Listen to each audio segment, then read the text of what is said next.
What's up, everybody? Welcome to another episode of the Ableton Music Producer Podcast. This is Dan Giffen. Hope you guys are staying safe and healthy out there. I just want to give a quick update. If you do not own Ableton Live 10 Suite or Standard yet, I'd be happy to hook you up with a special deal.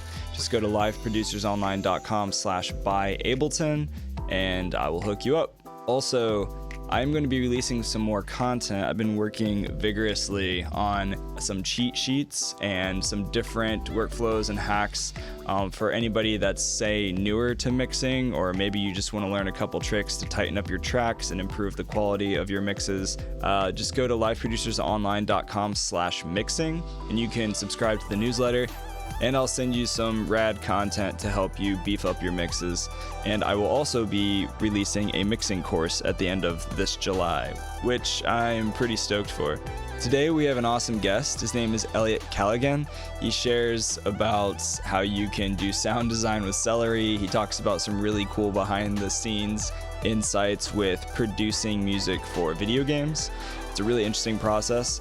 He also shares a lot of other really interesting stuff and some tips for anybody that wants to get involved in his career path in producing for gaming. And subscribe. I would appreciate you guys to leave a review if you listen on Apple Podcast or wherever you're listening. If you just choose to follow, subscribe, it would mean a lot to me. Have a safe and healthy week, and here's today's podcast. Welcome, everybody, to another episode of the Ableton Music Producer Podcast. This is Dan Giffen. We've got a special guest with us today. His name is Elliot Callighan, and he is a music producer and the founder of Unlock Audio. He's a Chicago-based producer. His company, Unlock, is based in Chicago. They produce music to video games, and he's worked with a lot of clients like United Airlines, GMC, Spiderman, others. Elliot's also taught as an adjunct professor in the film and game programs at DePaul University, which is pretty cool. So, yeah, man, thanks for being here today. Thanks for hanging out. Yeah, thanks so much for having me. Yeah, I was doing some homework, and you had a recent project drop with Ubisoft on July 1st, right? Yeah. Did the soundtrack for the latest Mania game. Awesome. Which was super fun. It was all it was all electronic music, sort of big beat, I guess. I guess my iteration of it isn't really big beat, but the itself has had a lot of people attached to it, and they've put a lot of musical stamps on it, and I'm hoping that mine stands up to the rest of the crowd. Well, yeah, I mean, I would think so. You've worked with some great companies in the past, and I mean, the video game market, honestly, personally, is like completely outside of my realm. Like I like playing video games, but I don't know the first thing really about that process of what it takes to work with a developer.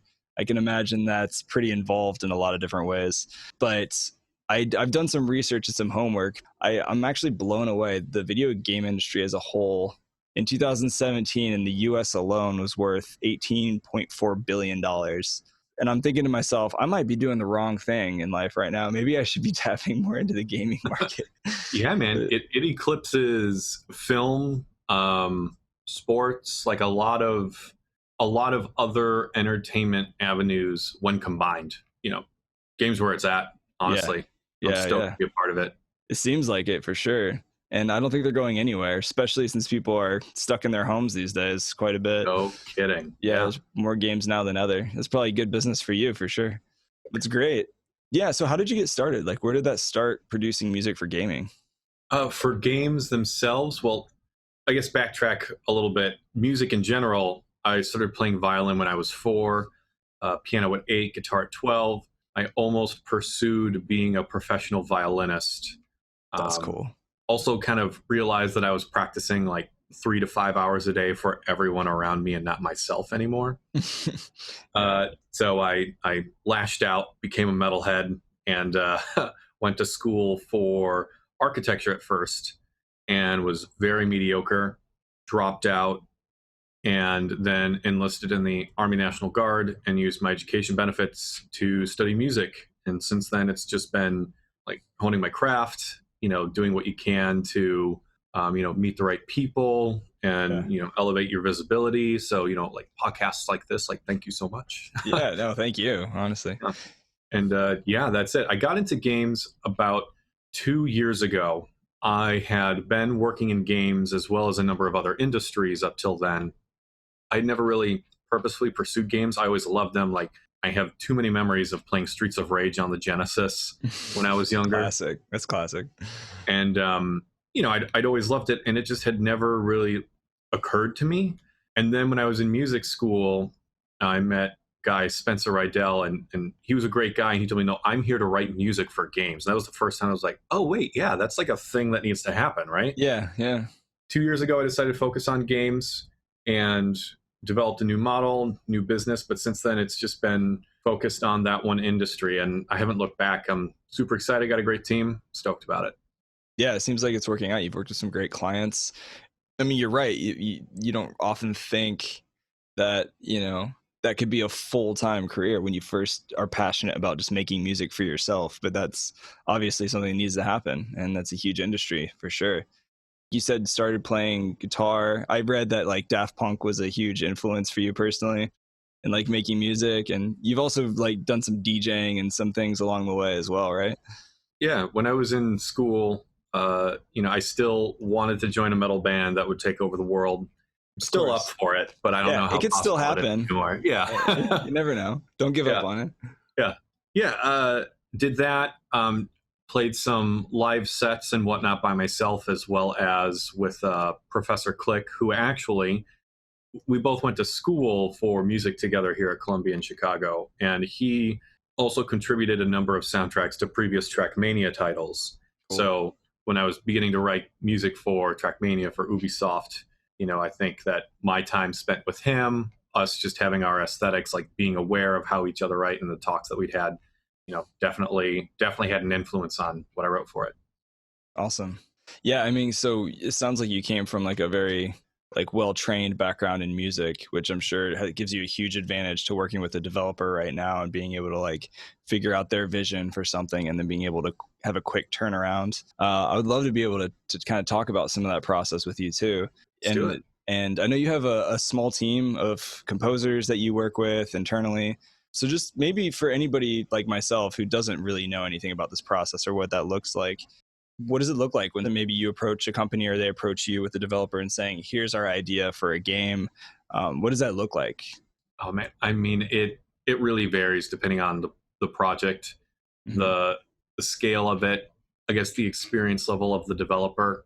I mean, you have to go through the sort of process of discovering what aesthetic it should really have. And, that's one thing that has me so excited about the medium of games, is that it's still relatively young since its inception, right? So I think that there's a lot of unexplored territory there.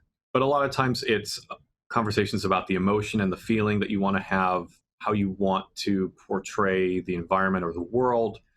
But then a lot of it also comes down to discussions with, the design lead, because hopefully you're working with a team where the design lead is forming the ideas of the experience that they want to create, similar to like a film director, and they're conscious of audio as reinforcing that vision and helping to make that thing happen, right? That being said, I've definitely worked on teams as well when, the design lead is just unaware of how audio can help what they want to create, like how it can reinforce their vision. And so lots of times it's a lot of questions and back and forth and asking for references to really get them to think about how audio fits in with everything else that they've been cooking up about what this thing is going to be. And, lots of times it'll also turn into like, well, I think it'd be really cool if you did this right, kind of thing. Yeah. So you're going to help guide that process too. Sure. So a lot of times, do they already have, I guess, an environment already built with these graphics and gives you like a visual perspective of the kind of audio you're scoring for? Or is it just very project by project? It's very project by project. I've worked on things where they just sent me Google images of words that they wanted, which was incredibly helpful. It worked. Yeah. I've also worked on projects like I just started one right now where they've been working on a vertical slice, or like a vertical slice, the least amount of content of a game created to give someone the idea of what the entire game is going to be like, right? They'll create a vertical slice and then test it out to see if they want to continue development with it. and they've been working on it for a number of months at this point.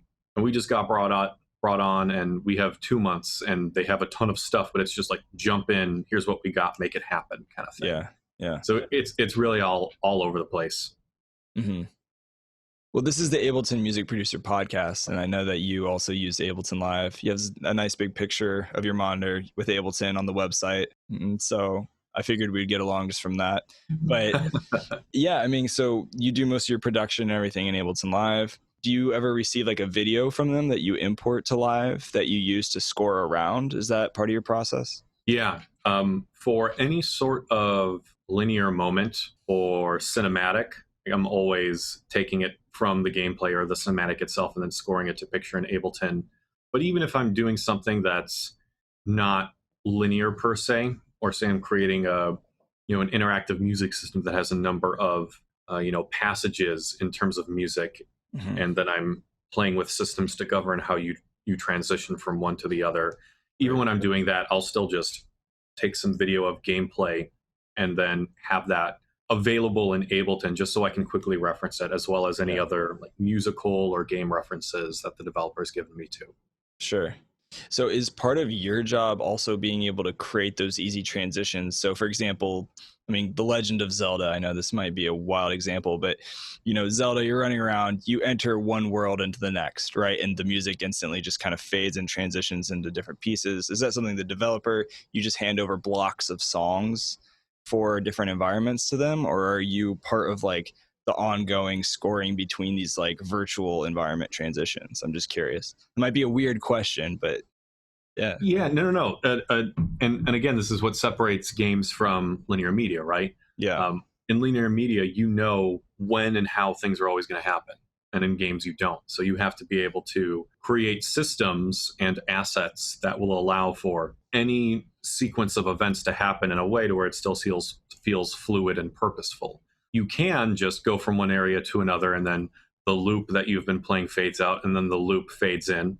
But you can also have music shift and change depending on gameplay activity, depending on what the result of that change is based on gameplay activity. That can dictate the music going to a different sequence of music as opposed to what it would have gone to otherwise.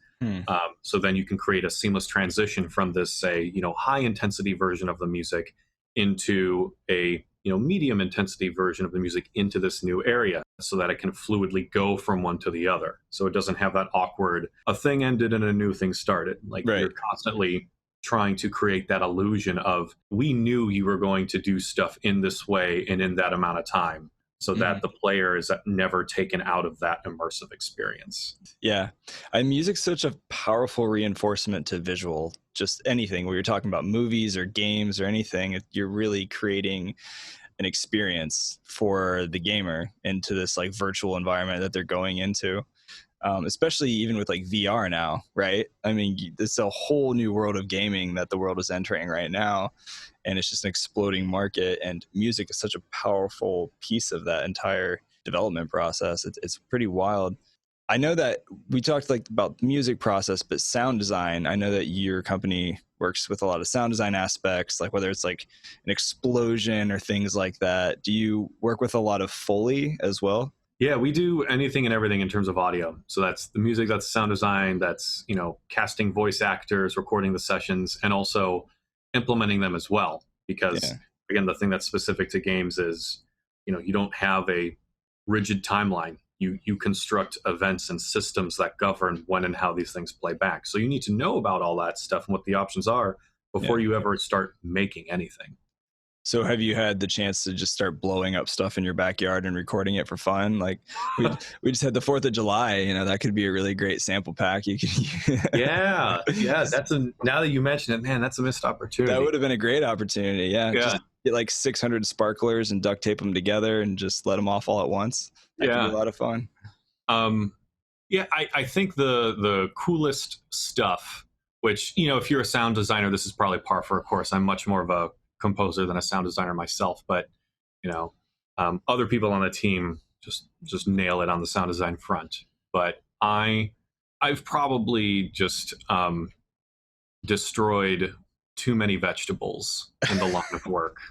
Vegetables, specifically Oh, vegetables. specifically, yeah. I mean, especially if you want to do any sort of like bone cracks, like celery. Oh, Um, wow. That's brilliant. yeah, Yeah. or like, and you know, it gets into really nuanced things like having room temperature celery as opposed to say frozen celery, because Oh, all the yeah. water, like celery is mostly water, right? So you're freezing it, and that's going to give a different timbre as opposed to just Wow. regular room temperature stuff. And then it gets into all sorts of other things too. I've seen talks where people have attached essentially a microphone to a stethoscope, and then they put the stethoscope on different things, and the results you get from that are really crazy and cool. So Wow. Hopefully that stethoscope never went inside of a person with a microphone. That would yeah. get a little weird. That's really funny. No, that's really interesting. Like, do you know any other examples that other than vegetables, celery and bone cracking? That makes a lot of sense now that I think about it. I don't know if I'll ever be able to eat celery the same. I think just thinking about that in the future. Yeah. Yeah, that's interesting. Well, I know that you also have a partnership with Periscope. Yeah. Is that right? So you've done some work with them, and that's a pretty well-known company. I mean, they have a studio in Chicago, right, where you live, and I think they have one in LA as well. Yeah, we've been, so everyone on Unlock, we've been friends with Periscope before we were all members of Unlock for a while. And Periscope up till recently hasn't done much, if anything, really in the realm of games. They've focused on commercials, and Sure. like I know they've done the TV show Empire and a bunch of things for like Showtime. Mm-hmm. But it's all linear media stuff. And we've been friends with a lot of people on their staff. So I went to them and said, hey, you know, I've got all these people together. We want to make awesome game stuff. But, you know, we don't have access to the facilities that you guys do. Is there something that we can do to help you all enter the games market? And we can be your base of knowledge for doing that, because as knowledgeable as they are about everything, and like if you want to mix a TV show or a movie, like they will nail it. But as soon as it's, hey, you need to design a music or audio event or create an interactive music system, you need to use middleware, or you need to use the game engine itself, like all that stuff, they're like, I don't know what's going on. So Yeah. Yeah. that's kind of what that partnership is. We're basically, you know, their game audio arm. I mean, you just name dropped a couple different platforms. For anybody who doesn't even have any idea what those are, like, could you maybe talk about some of those? Oh, sure. So yeah, in the realm of game audio, you obviously need to create the audio assets themselves, whether that's music, voice, whatever. But then the way that you implement the audio, or actually make it play back when and how you want it to, is by designing these audio events. And it's been a very tedious task for programmers and audio programmers for a long time. But, you know, within the last decade, there's been an advent of what's called audio middleware.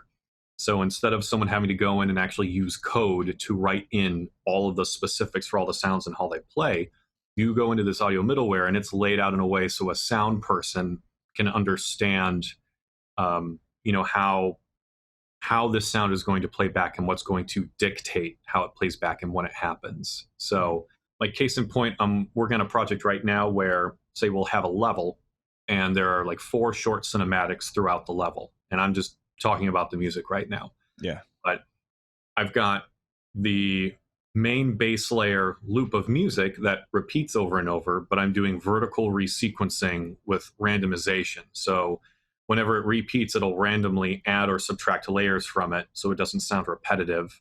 And, you know, variations like that are integral to music composition, right? So the player doesn't realize that that's like the same musical idea over and over again. But then at the same time, I'm also connecting the progression in this music event based on the value of a parameter. And so I'm telling a programmer, hey, whenever we get to this point in the level, when, say, we're playing this cinematic, change the value of this parameter. And then my event that I've designed says, hey, that parameter's changed. All right, now I'm going to go over to this sequence of music in this way in time, and I'm going to play this, you know, section of music and whatnot. So it gets really, really deep in terms of designing how you want this experience to be, but it requires a whole nother skill set in order to do it. Yeah, that's awesome. That's really, really interesting. So would you say like one example of that would be, say, if you're playing like Call of Duty and you're in a certain level and it's the scene starts changing because the bad guy comes out or something like that, and like the enemy just starts firing on you, like all of a sudden the music is shifting through that process. Is that kind of an example of what you're talking about? I mean, it could be. Yeah, it could Okay. be just like, hey, when you're in quote unquote regular or the base layer of gameplay, loop this thing. You can do a bunch of stuff to mask that it's the same thing repeating. Mhm. Once you reach this part in the level, change the value of this parameter. Your event that you've designed automatically switches to then this next piece of music, or maybe it adds like a low pass filter onto the entire soundscape, right? So maybe it's like an explosion goes off, that changes the value of this parameter, that adds that low pass filter, and now everything you're hearing, at least for a set amount of time, has a low pass on it because you're getting that explosion effect, right? Yeah. There's just a whole myriad of possibilities, really. You can get, I nerd out on this stuff, Yeah, so sorry if I'm rambling on. Hey, no, honestly, this is a whole new thing for me, and I'm interested. I think it's really cool. It's a fascinating process for sure. And there's a lot that goes into it, no doubt. How long does this process usually take when you first start working with a client? I'm sure it's very different project by project, but as far as a turnaround process and even just scoring the music or doing some of the sound design, like how long does that usually take with your team to be able to turn something around? I mean, it again, project by project, depends on the scope, depends on what's really appropriate for it and what they need. Hmm. Um, I will say that you have to create the assets, you have to design the events, and then you have to allow for either a technical sound designer or a programmer on their team to generate what's called the audio hookups between Hmm. the events that you've designed and the game engine itself. So usually if it's, hey, we need 1/8 however many minutes of music, you got to generate that. But then I would probably add on another maybe 15 to 20% of the time it took you to write the music to create those events and add the hookups to the game engine as well. Yeah, I could imagine that it can be a pretty involved process. So, who are some of your favorite clients you've worked with in the past so far? I mean, doing sound design or scoring audio? Yeah. Just in the realm of games or anything and everything. I mean, sure, anything and everything. Why not? I mean, I really enjoyed working on Track Mania recently. It had been a long time since I did some sledgehammer kick drum EDM sort of stuff. That's awesome. Uh, and I that stuff's super fun. I'm also a metalhead. Yeah, So anything that just gets you like amped up, pumped up, and want to break something in a positive way, like I'm sure. down. Yeah, me too. Yeah. Yeah. I was in a So few hardcore bands. I can relate to that. cool. Yeah. So yeah, that was definitely a blast. In terms of just anything and everything, a little over a year ago, I made a new work for the Joffrey Ballet here in Chicago, and they had a program for young and up and coming choreographers. And I went to them just because lifelong Chicagoan, I'm a composer. Like I just want to do something with Joffrey because like that's just awesome. Yeah. Yeah. That's cool. And I just also was looking for ways to promote myself at the same time. So I'm like, hey, I get to do this awesome thing, help someone promote myself, everybody wins. Yeah. So I went to them and said, hey, if there's anyone in this program you have that likes what I do and is open to collaborating with a composer for their work, like please let me know. And this one choreographer, Marissa Osato, who's from LA, they flew her in. She liked my stuff, and Cool. then we collaborated on making new work, which is really interesting because half the time it was me saying, I feel the music needs to do this to fit the vision that you're trying to create as a choreographer. And half the time it was her saying, well, I'm seeing the choreography in my head right now that's happening to this music, and I want to go this way with it. So we kind of had to like navigate and almost compromise with each other to find where Sure. things would be most successful. But I'm Yeah. super proud of what we came up with. Awesome. Well, congrats, man. That's great. That's a great opportunity. That's really Yeah, cool. thanks. For sure. Yeah, and one thing I always tell even my Ableton Live students is like collaboration is key, right? Because I'm sure that experience and a lot of these experiences you've had, even working with developers or other artists, choreographers, I mean, it stretches you in a lot of ways in your own music production, forces you to like grow and learn new skills, or even just collaborating with another artist if you're just producing just straight music together. I feel like collaboration is so key. It's going to take you to a new place. Oh, dude, 1,000%. Well, and especially on the business development side of things, like, a lot of people want to do what we do, and there's just not enough opportunity out there. So you got to cultivate those relationships and be awesome and be able to say yes to whatever comes up for you. Yeah, totally. I know there's a good handful of projects I've done for free just because of self-interest or opportunities that could come from it, and you just got to do what you can, especially now. I mean, it seems like everybody can produce music. Everybody is a music producer these days, right? And so, I mean, people are making full tracks on their iPhone. So there's so many resources out there to make music. And so being able to cultivate those relationships is really important too. Yeah, for sure.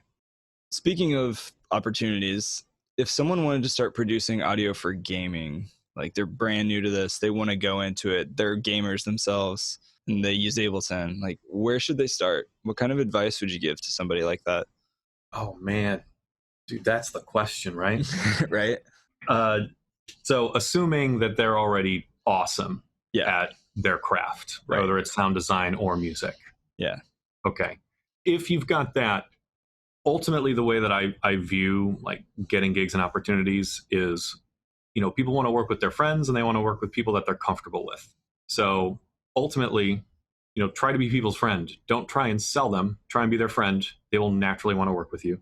And if for whatever reason it's difficult for you to be their friend, maybe it's just a long distance, it's difficult to get in touch with them or to really cultivate that relationship, whatever it is, do anything and everything you can so that if someone is just basically scoping you out, like you just look as awesome as possible and like you can solve the most amount of problems for them, right? Okay. So that's definitely going to be establishing a formal business entity.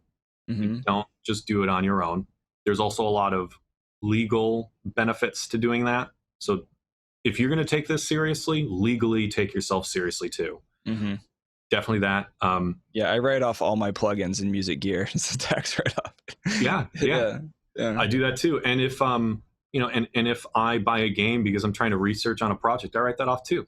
Yeah, like it's part of what I do. Yeah, might as well. So there's that. I would also say, like, have plethora of work examples and have it easily accessible to the people that might hire you. Like a website with a portfolio type of thing. Have a website with a portfolio and have it packaged in a way to where someone's going to be able to look at exactly what they're interested in. Yeah. If you are trying to find game gigs and then the only stuff on your website is commercials, like a game developer is not going to care. They're not. It's different. Like it is a different skill to write for a commercial and to make that happen in the 15 or 30-second spot for the brand than it is to, figure out how to make an interactive music system for a game and nail that aesthetic. That makes sense. If I'm a developer, like, cool, you can write for Coke. That means nothing. Yeah. So package things so that they can get exactly what they want. Like case in point, the Ubisoft gig, when they were first looking for people to audition for it, over the years, I've just, kept all of the tracks that I've been working on a single SoundCloud account. And I've made playlists of all these different genres. So not only was I able to send them something that was specific to games, but I was like, hey, here's my playlist for games that are in this kind of style and aesthetic. Let me know what you think. Nice. But to be able to have that available takes a lot of time, takes a lot of organization. So it's one of those things where, you're working on tracks now that probably aren't hypothetically going to get you a gig for about 5 or 8 years until you just stumble into something. And that's a tough pill to swallow. Yeah. I had a podcast with Tommy Z. I don't know if that name rings a bell, but he does a lot of commercial film scoring composition. And one thing he said a very similar thing that you said as far as just building that portfolio and taking these steps, organizing your library of sounds. And, he was talking about like a lot of us listening have just a massive archive of half-finished songs just laying around on our hard drive. And that could be a portfolio builder. Just finish it off, do a quick master, put it up on SoundCloud, and you just never know. That's more content, right? That could be used later. Yeah, heck yeah. Well, and especially if you're interested in the production music side of things, like take that, finish it, find a library, send it to them, just wait for that passive income, Yeah. Yeah, and there's a lot of independent games that are being released these days. So, once somebody builds their portfolio, they get their website, they have SoundCloud, their website's looking sexy, everything's just organized, it's ready to go. What kind of, I guess, outreach could these people be doing? Somebody who wants to get into the gaming side, what does that look like? Sending an email, like where are the people they should be reaching out to even get that portfolio first? It's one thing to have all these songs, but getting their foot in the door, who could they be contacting, even these independent gaming developers? Yeah. I mean, there's always so many different forums and online communities that they can just be present in, that can always lead to something.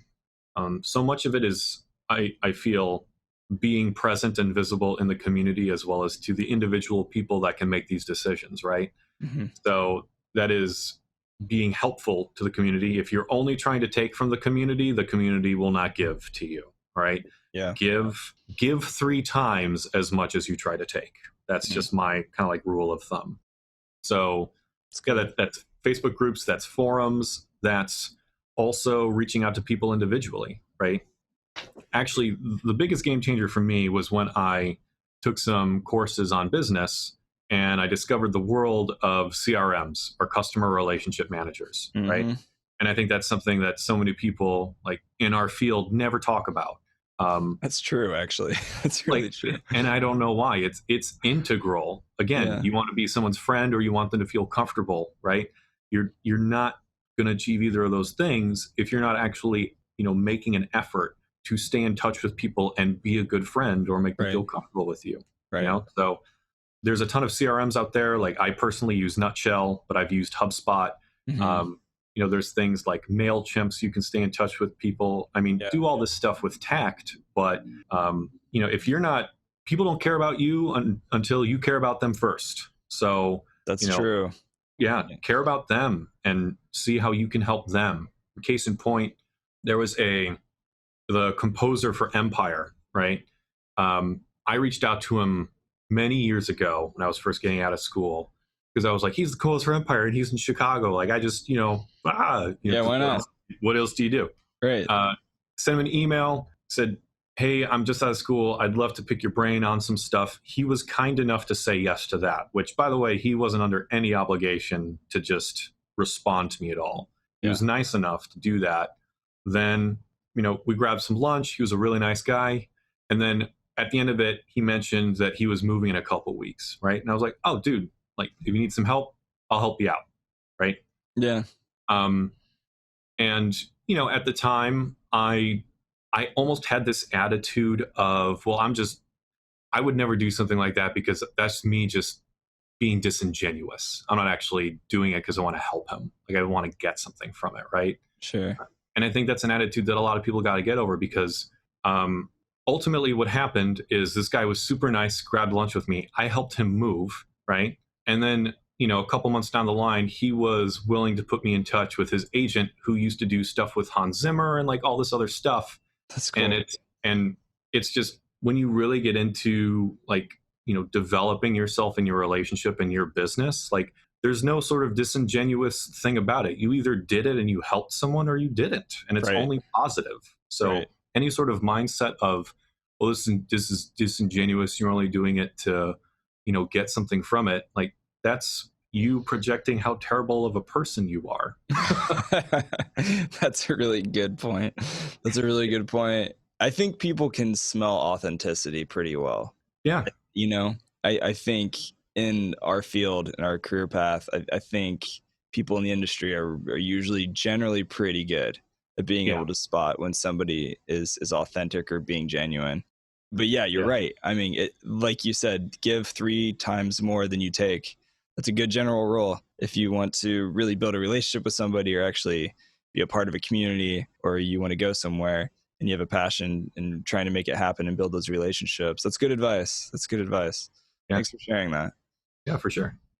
Well, I want to respect your time. I know we've been hanging out for a good 40 minutes or so, and I appreciate you just being on the podcast. And I know you're busy.